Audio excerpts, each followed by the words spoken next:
Hi, I'm State Representative J.T. Wilcox, and I am the House Republican Leader down here in Olympia. And this is my weekly review. Well, this is the end of what's called cutoff week, and most bills that don't deal with the budget have to either live or die today. So we've got some updates for you, but first I read with a great deal of interest a column in the Everett Herald, and the title was interesting. It says, "What a surprise, Democrats eye the need for higher taxes." We've talked almost every week about the fact that record revenue increases around 15% hasn't been enough for the Democratic budget writers.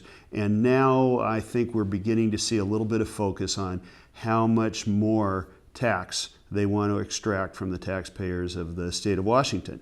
And what I'm hearing is between $2 and $5 billion of additional taxes, and there's a lot of different kinds of taxes that are on the table right now. We haven't heard those bills yet, but I want all of you to know that House Republicans, as I've said over and over, think that the 15% approximately growth in revenues over the last 2 years should be enough for anybody, whether it's a government, an individual, or a business. And we're saying no to new taxes.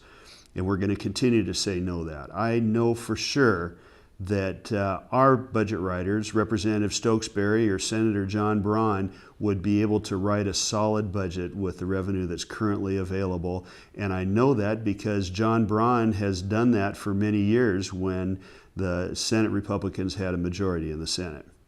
Well, as I said, this is policy cutoff week, and I want to give you an update on some bills that have either changed or are still out there, and maybe even a few that have died. First of all, the one that I've talked about over and over, HB 1515, is the bill that threatened people that want to be independent contractors or want to pursue their version of the American dream as their own boss. Has passed through committee, but only after being changed a great deal. It's now just a study bill, and this is a great example of how citizen activism really makes a difference.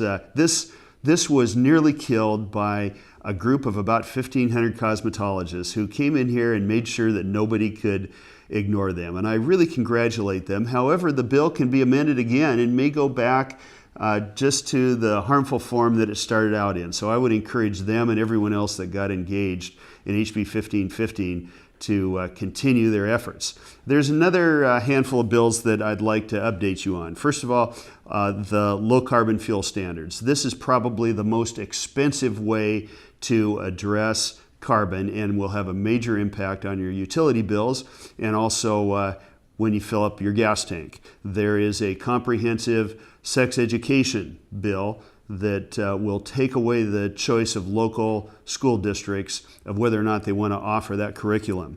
Universal visits for all newborn children, and this is voluntary at this point, but people are very concerned about inviting the government into the homes of parents across the state. And there's also a bill that would give the government a much greater role in your health care and bills that would restrict your Second Amendment rights.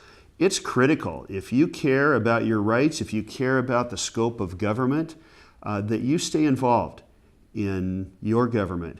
I also want you to know that House Republicans are actively engaged in fighting all of the bad bills and promoting the good bills, but we lose unless we have citizen involvement. So please keep up the good work and let's all be a little more like the cosmetologists.